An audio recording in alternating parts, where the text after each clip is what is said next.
Então, se você é um cara que topa ir até uma mulher, encontrar um jeito de demonstrar interesse romântico fazendo ela se sentir segura, você automaticamente já está na metade de cima dos homens. Mas os homens não estão chegando nas mulheres. Isso é anedótico, não tenho dado formal. Mas quando eu saio por aí e converso com mulheres solteiras, com frequência elas falam: tô aqui, tô solteira, tô a fim de conhecer alguém. Olha pra mim, eu tô linda! Estão dando todos os sinais. E nenhum homem chega em mim. Sim. Independentemente do que revistas ou jornais digam, cerca de 80% das mulheres ainda dizem que preferem que o homem dê o primeiro passo. Sim. Elas não querem ser as que vão atrás. Para 4 em cada 5 mulheres, isso simplesmente não é natural. E me preocupa que os homens estejam recebendo mensagens confusas, sendo empurrados a se omitir. Ninguém quer ser aquele cara, né? O que chega todo desajeitado, dá errado, fica estranho. Que leva risada na cara ou toma um fora. Ou então descobre que vocês dois trabalham no mesmo lugar, e você vira o cara esquisito do escritório que deu em cima dela no bar. E isso pode ter consequência profissional real. No momento em que ela comenta no trabalho, com razão ou não: ah, aquele cara deu em cima de mim num bar, é um estranho. Pronto. Então, para mim, o fato de o homem querer perseguir um relacionamento romântico e sexual é uma característica humana, não um defeito a ser apagado. A gente demonizou e tratou isso como se fosse patologia, e agora estamos começando a reconhecer que o homem ser o iniciador não quer usar agressivo porque carrega um peso ruim. Tem um papel ali. Quando eu oriento rapazes, uma das coisas que digo é: vocês precisam se colocar na agência dos desconhecidos. E aí a gente pratica algo que chamo de ouvir não para aprender a conhecer. Primeiro, expressa a amizade. Ei, bora tomar uma cerveja e ver o jogo? Depois, talvez, interesse romântico. Topa um café qualquer dia? Primeiro você abre a conversa, cria um mínimo de conexão, pergunta de onde a pessoa é, essas coisas. E aí o ponto central é o não. Porque no dia seguinte você vai ligar, ela vai te perguntar: e aí, como está? E você vai dizer: ah, tô bem. E esse é o ponto. Exatamente. É assim que você cria calo emocional. Tô vivo. Sim, tô bem. Estou vivo. E ela também tá bem? Sim. E se você não consegue perceber a diferença entre mostrar interesse de amizade ou romântico e assediar alguém, aí o problema é bem maior. Mas onde é que os homens têm espaço para fazer isso hoje em dia? Sim. Como provedor, acho que você precisa ser economicamente viável numa sociedade capitalista.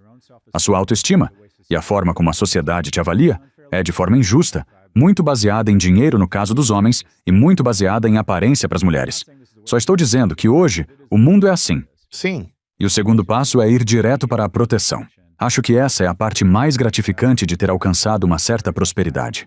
É quando eu me sinto mais em paz e com mais propósito. Quando sinto que meus filhos estão seguros, que minha parceira se sente vista, que consigo me envolver com boas causas. Isso me dá senso de propósito, me faz sentir forte. E por fim, acho que a gente precisa celebrar o desejo dos jovens de estarem em relacionamentos.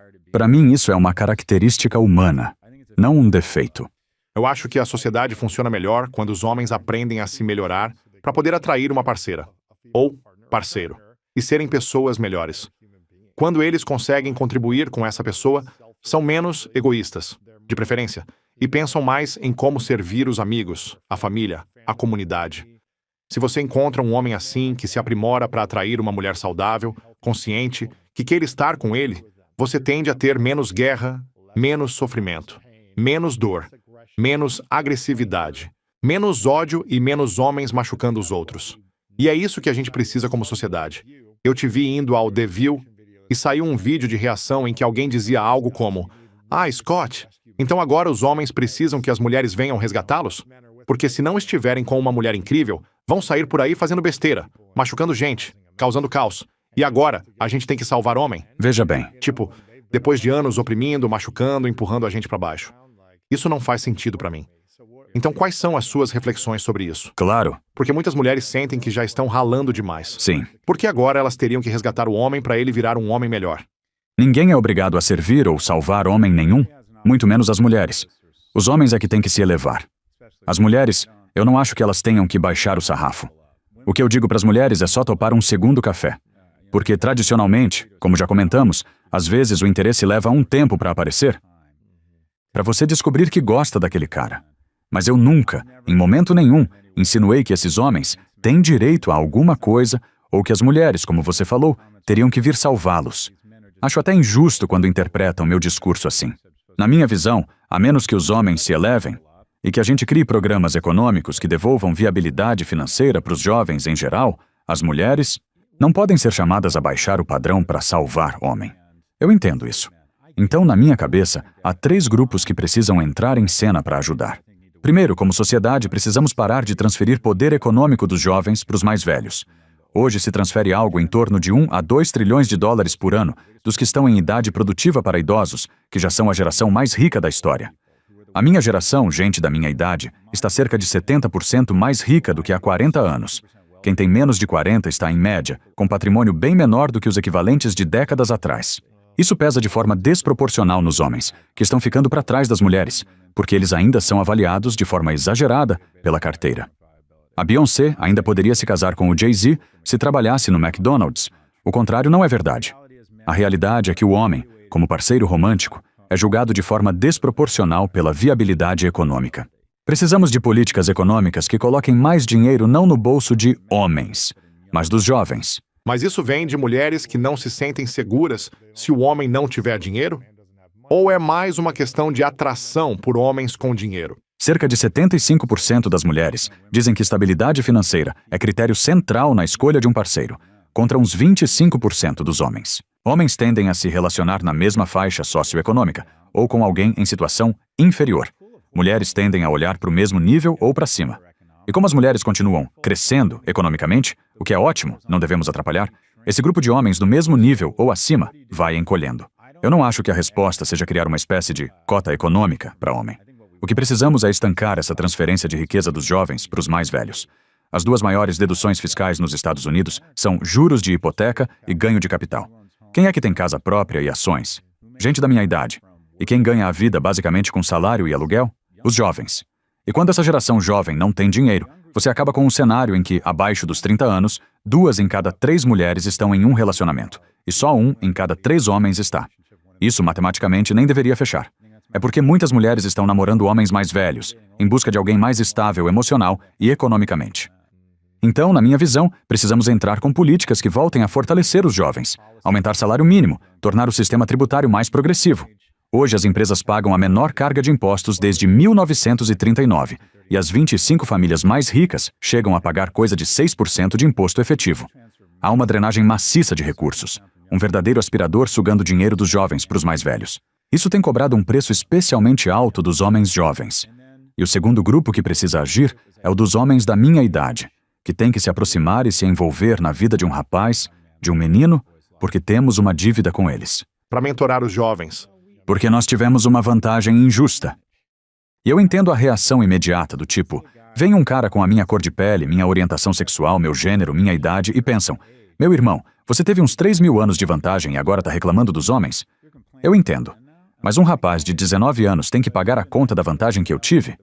Então nós temos, sim, a obrigação, especialmente a minha geração, de entrar em campo e tentar puxar esses meninos para cima. E também acho que as mulheres têm um papel, porque existe um clima, um espírito da época meio adoecido em que mulheres e progressistas dizem para o jovem, você não tem problemas, você é o problema. E a solução vira, você precisa agir mais como uma mulher. E eu também não acho que isso resolva. Também não acho. Mas às vezes eu sinto que as pessoas, e eu detesto esse termo, tiram tudo de contexto e dizem, agora você quer que as mulheres, depois de finalmente conquistarem algum espaço, tenham a responsabilidade de salvar os homens. Não, não é isso. A responsabilidade é da sociedade em criar uma próxima geração saudável, o que significa continuar avançando nos direitos e oportunidades das mulheres e, ao mesmo tempo, erguer os jovens, que por qualquer métrica estão em grande dificuldade. Dá para reconhecer os obstáculos gigantescos que as mulheres enfrentaram e ainda enfrentam. Na média, quando a mulher tem filho, o salário dela cai em relação ao dos homens. A gente ainda não descobriu como manter a trajetória profissional da mulher depois que ela é mãe. Isso é um problema sério. Sim. Famílias negras e latinas nos Estados Unidos têm, em média, um patrimônio de cerca de 20 e poucos mil dólares. Famílias brancas, algo em torno de 160 mil. Ainda existe um apartheid econômico no país. Mas podemos reconhecer que esses problemas seguem vivos e trabalhar neles, e entender que o país e as próprias mulheres não vão continuar prosperando se os jovens estiverem despencando. Sim. Empatia não é jogo de soma zero. Casamento gay não destruiu casamento hétero. Direitos civis não destruíram a vida das pessoas brancas. Ajudar parte dos nossos jovens, especialmente com programas econômicos para a juventude, isso não vai prejudicar as mulheres. Não é um jogo em que, para um ganhar, a outra parte precisa perder. E uma das coisas que eu mais detesto na chamada manosfera é essa ideia de que existe uma correlação inversa entre a ascensão das mulheres e o bem-estar dos homens. Na realidade, sem a ascensão das mulheres, a gente provavelmente nem teria vencido a Segunda Guerra. Se você guarda ressentimento contra pessoas ricas, se acha que o dinheiro é o inimigo, ou se carrega vergonha por querer mais, você vai sabotar silenciosamente seu próprio crescimento. Esta mudança é sobre atualizar sua identidade, não apenas sua renda.